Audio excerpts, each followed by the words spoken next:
Hello friends. जैसे कि हम लोगों ने लास्ट वीडियो में देखा था एक सिंपल प्रोग्राम जिसमें हम लोगों ने इनपुट और आउटपुट खाली हमने ये दो चीजें समझी थी। आज हम लोग डिस्कस करेंगे इसी का अगला स्टेप जिसमें हम लोगों ने आईपीओ यानी इनपुट प्रोसेस एंड आउटपुट तीनों चीजों को इंक्लूड कर लिया। इट मीन्स आप पहले यूजर से इनपुट लेंगे, उस इनपुट के बेसिस पे आप कोई प्रोसेसिंग करेंगे और फिर आप उस प्रोसेसिंग के बेसिस पे जो भी आपने रिजल्ट जनरेट करवाया होगा हम उस रिजल्ट को डिस्प्ले करवाएंगे। फाइन। तो ठीक है, आज हम लोग जो प्रोग्राम डिस्कस करेंगे that is program to calculate average of 5 numbers. चलिए स्टार्ट करते हैं। तो ठीक है, ये मैं पाइथन प्रोग्राम पे आ गई आईडीएलई पे। आपको मैंने पहले ही बता रखा है कि आईडीएलई कैसे खोलते हैं। अगर नहीं आपको पता आप मेरा पहला वीडियो देख सकते हैं। तो सबसे पहले हम लोग कमेंट लिखते हैं। Comment is average to find sorry average of 5 number, average of 5 numbers. Okay. अच्छा, सबसे पहली चीज आपको यहाँ पे जो चीज समझ में आनी है, एज आई सेड कि ये जो प्रोग्राम है this is based on IPO. IPO का मतलब क्या हुआ? इनपुट। सबसे पहली चीज तो इनपुट। इनपुट का मतलब है हम यूजर से कोई एक इंफॉर्मेशन लेंगे, वो इंफॉर्मेशन लेने के बाद में आप उसके ऊपर प्रोसेसिंग करेंगे। राइट। और उस प्रोसेसिंग के बाद में आप उसके बेसिस पे आपका कोई एक रिजल्ट आएगा जिसको आप in the form of output आप उसको डिस्प्ले करवाएंगे। तो ये हम लोग डिस्कस करेंगे कि मतलब हम लोगों ने बेसिकली क्या देखा कि हमारा प्रोग्राम जो है वो अब 3 पार्ट्स में डिवाइड हो चुका है। फाइन। तो चलिए सबसे पहले देखते हैं इनपुट। अब जैसा कि क्वेश्चन है एवरेज ऑफ 5 नंबर्स, तो हमें सबसे पहली चीज ये पता होना चाहिए कि हमें यूजर से क्या लेना है। ठीक है, यूजर से लिया हुआ जो जो भी रॉ मटेरियल होगा या जो रॉ डेटा होगा that will be called as input. तो हमें एज सच यहाँ पे देखा जाए तो हमें 5 नंबर्स इनपुट लेना है। हम कोई भी 5 नंबर मान लेते हैं ABCD। राइट। तो हम लोग क्या करेंगे, बिकॉज वो नंबर टाइप का है, हमने लास्ट वीडियो में डिस्कस करा था, अगर आप नंबर्स लेते हैं तो वो इंट फंक्शन के अंदर आएगा। सो इंट इनपुट। और अब हम यूजर से 5 नंबर्स इनपुट लेते जाते हैं। जैसे हमने पहले यूजर से बोला एंटर फर्स्ट नंबर, यूजर ने कोई भी नंबर दिया यहाँ पे आपको, और फिर सेम यही का यही कोड मैं 5 बार रिपीट कर देती हूँ बिकॉज अल्टीमेटली मेरे को यहीं पे ही यूजर से अलग अलग इंफॉर्मेशन मांगनी है ना।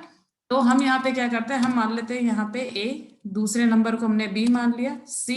ऐसे ही मान लीजिए आपको किसी के 5 मार्क्स का अगर आपको एवरेज निकालना होता तो आप यहाँ पे उन सब्जेक्ट्स के कोड लिख देते, जैसे हिंदी, इंग्लिश, मैथ, साइंस, ऐसे करके कोई भी 5 सब्जेक्ट जो भी थे आप उनको एज अ वेरिएबल ले सकते थे। दैट इज योर चॉइस कि आप उसको कैसे लेना चाहते हैं।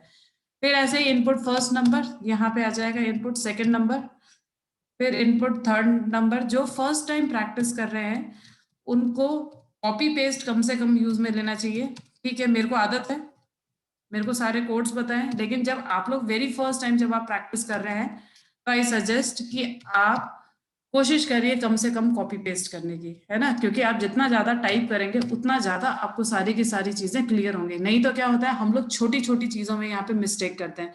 कई बार ये बड़ी कॉमन सी चीजें हैं कि आपने यहाँ पे ब्रैकेट ओपन कर दी है, 2 ब्रैकेट्स ओपन कर दी, एक ही क्लोज करा, तो इन दैट पर्टिकुलर केस आपको वहां पे एरर आ जाएगी।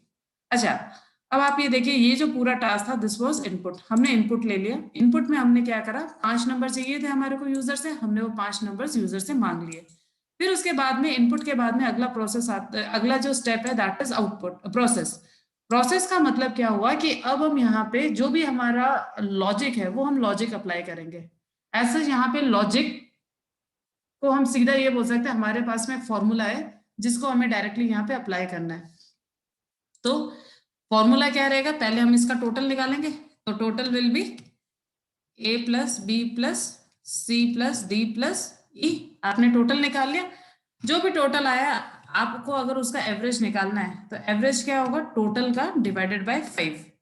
मैं आपको इसी क्वेश्चन को एक आध अलग तरीके से भी करके बताऊंगी ताकि आप लोगों को और समझ में आए आप कहाँ पे यहाँ पे गलतियां कर सकते हैं। तो हम लोगों ने यहाँ पे क्या लिखा, एवरेज जो था हमारा टोटल डिवाइडेड बाय 5। ठीक है, बस अब हमने प्रिंट फंक्शन यूज में ले रखा है क्योंकि हमारा प्रोसेस का काम हो गया। प्रोसेस के काम के बाद में अब हमारे को डायरेक्टली यहाँ पे आउटपुट डिस्प्ले करना है। आउटपुट का मतलब ये है कि जो भी हमने यहाँ पे वैल्यूज निकालनी है या जो हमारा आंसर आया हम उसको प्रॉपर फॉर्मेट में हम यहाँ पे डिस्प्ले कर देंगे। तो पहले ही हम लोगों ने डिस्कस कर रखा है कि हम लोग इस चीज को प्रिंट फंक्शन के द्वारा डिस्प्ले कराएंगे। तो प्रिंट में हम लोगों ने क्या लिखा, print average of 5 numbers is, और इसके बाद में हमने यहाँ पे एवरेज दिखा दिया। अगर आप देखेंगे क्वेश्चंस बहुत ही सिंपल है। हम एकदम सिंपल लेवल से प्रोग्रामिंग इसलिए कर रहे हैं ताकि जब आप ये बेसिक प्रोग्राम्स बनाते हैं तो आपको समझ में आता है कि हमें इंट कहाँ लेना है, इनपुट कहाँ लेना है, प्रिंट कहाँ लेना है, क्या क्या हम लोग बेसिक मिस्टेक्स कर सकते हैं। फिर जब आप इन सारी चीजों से एकदम फेमिलियर हो जाते हैं उसके बाद में आप थोड़े कॉम्प्लेक्स प्रोग्रामिंग में जा सकते हैं, है ना। चलिए ठीक है, अब हम इसको एग्जीक्यूट करते हैं। सबसे पहले रन करा हमने, एज आई सेड आप इसको चाहो तो आप डायरेक्टली F5 भी प्रेस कर सकते हैं। एंटर फर्स्ट नंबर, मान लीजिए मैं पांचों के पांचों 10 नंबर दे देती हूँ, 10 + 10 + 10 + 10 + 10। तो हमें पता है आंसर भी इसका 10 ही आएगा। रीजन इज आपने क्या करा, 10 + 10 + 10 + 10 + 10 जब करा, दिस इज 50। 50 को आपने 5 से डिवाइड कर दिया, 50 divided by 5 will be again 10। तो इसीलिए जो आपका आंसर आ रहा है वो आ रहा है 10। अच्छा, जैसे मैंने आपको बताया था कई बार हम लोग कुछ छोटी छोटी मिस्टेक्स कर जाते हैं। यहाँ पे एक कॉमन सी मिस्टेक जो कि हमें पता होनी चाहिए। आपने जैसे यहाँ पे देखिए आपने क्या करा, total is equal to A + B + C + D + E करा और डिवाइडेड बाय 5 कर दिया। मैं इसी चीज को अगर मैं सिंगल लाइन में लिखना चाहूँ तो मैं इसको ऐसे भी लिख सकती थी। इंस्टेड ऑफ दिस मैं यहीं पे लिख देती A + B + C + D + E। देखा जाए तो हमारे हिसाब से दोनों सेम ही तो है ना। अब अगर मान लीजिए मैंने यही का यही कोड लिखा और मैंने इसको एग्जीक्यूट करा और वापस से वही 10 के 10 नंबर दिए, वही 10 नंबर्स दिए मैंने 5 टाइम्स, 10 10 10 10 10 10। अब आप देखिए आंसर हमारा सही नहीं आ रहा है। हमारा आंसर आना चाहिए था 10.0 जबकि यहाँ पे आंसर आ रहा है 42.0। Now the question is why, हमने यहाँ पे ऐसी क्या मिस्टेक करी। अगर आप इसको प्रॉपरली देखेंगे, ठीक है, या फिर आप इसको पहले वाले क्वेश्चन से अगर प्रॉपरली कंपेयर करेंगे, वहां पे हम लोगों ने क्या करा था, पहले टोटल निकाला था, उस टोटल को डिवाइड बाय 5 करा था। और यहाँ पे हम लोगों ने गलती क्या करी है कि हमने यहाँ पे E/5 करा है। आपको इस चीज को ढंग से समझना है। इसका मतलब क्या हुआ, आपने सिर्फ E/5 करा है, आपने यहाँ पे सम ऑफ दीज डिवाइडेड बाय 5 नहीं कर रखा। इसका मतलब हमें क्या कमांड देनी थी कि पहले हमें इन सब का सम निकालना है, खाली ई को 5 से डिवाइड नहीं करना है ना। नहीं तो इस केस में क्या हो रहा है, खाली ई पहले 5 से डिवाइड हो गया, बॉडमास रूल होता है तो पहले डिवीजन होगा। जो भी आंसर आया, जैसे आपने 10/5 करा, आंसर आया 2, 2 को आपने प्लस कर दिया A + B + C + D, यानी 10 + 10 + 10 + 10। मेरे ख्याल से आपको ये चीज समझ में आई होगी। नहीं आई तो हम इसको कुछ ऐसे भी समझ सकते हैं, जैसे मान लीजिए मैंने करा 10 प्लस या 10 डिवाइडेड बाय, अगर मैंने 5 करा होता तो यहाँ पे आ रहा है 2 और इस रिजल्ट को मैंने बाकी सब में प्लस कर दिया। तो मैंने बेसिकली क्या करा, 10 + 10 + 10 + 10 + 10 डिवाइडेड बाय 2। अगर आप इस चीज को देखेंगे आंसर अभी भी मेरा क्या आ रहा है 45। सॉरी, मेरे को 5 लेना था, यहाँ पे डिवाइड बाय 2 नहीं करके मेरे को 5 करना था, ठीक है। तो आगे आंसर मेरा 42। अगर मैंने यही कोड वापस लिखा होता, अच्छा पाइथन में एक और फ्लेक्सिबिलिटी आपको यहाँ पे मिलती है, अगर आपको किसी भी पुराने कोड को रिपीट करना है, आप कर्सर वहां ले जाइए और आप एंटर प्रेस कर दीजिए। मतलब आपको बार बार उसी पर्टिकुलर कोड को टाइप करने की जरूरत नहीं है। फाइन, अब यहाँ पे आ गए, अब आपको इसको एग्जीक्यूट करना है। लेकिन मैंने आपको जैसे कि पहले कहा कि आपको इस पूरे को पहले एक साथ प्लस करना है, तो आपको इसको as a single entity show करना पड़ेगा, ठीक है।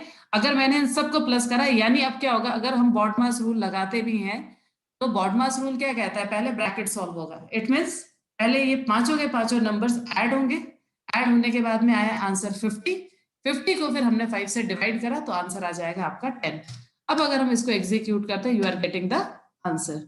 यानी अगर मेरे को इसी कोड को अगर एवरेज मेरे को प्रॉपरली निकालना है तो हमें इस फंक्शन इस प्रोग्राम फॉर्मूले को इस तरह से लिखना पड़ेगा।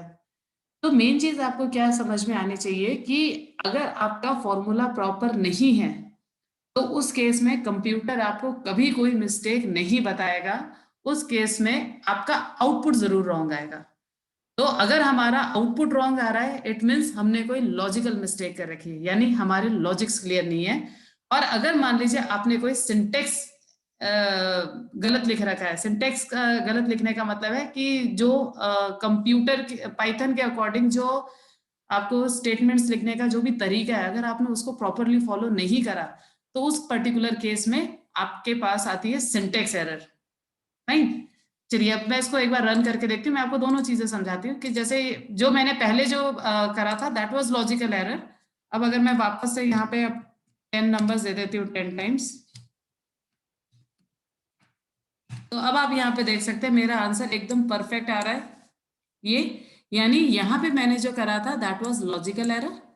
ठीक है, क्योंकि मेरा लॉजिक उस समय सही नहीं था। और जैसा कि मैंने अभी आपको कहा सिंटेक्स एरर वो क्या होता है, जैसे मान लीजिए 2 ब्रैकेट्स ओपन करे थे मैंने, ठीक है, पहला ब्रैकेट जो था इनर ब्रैकेट जो था वो इनपुट फंक्शन के लिए था, आउटर ब्रैकेट जो था वो इन फंक्शन के लिए था।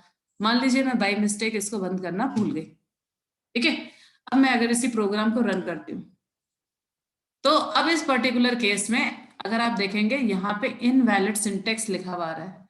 जब भी आपके प्रोग्राम में इनवैलिड सिंटेक्स लिखा हुआ आता है इट मींस आपने कोई ना कोई पाइथन के रूल को वायलेट कर रखा है, पाइथन के रूल को आपने कहीं ना कहीं प्रॉपरली फॉलो नहीं करा है, इसीलिए सिंटेक्स एरर आती है।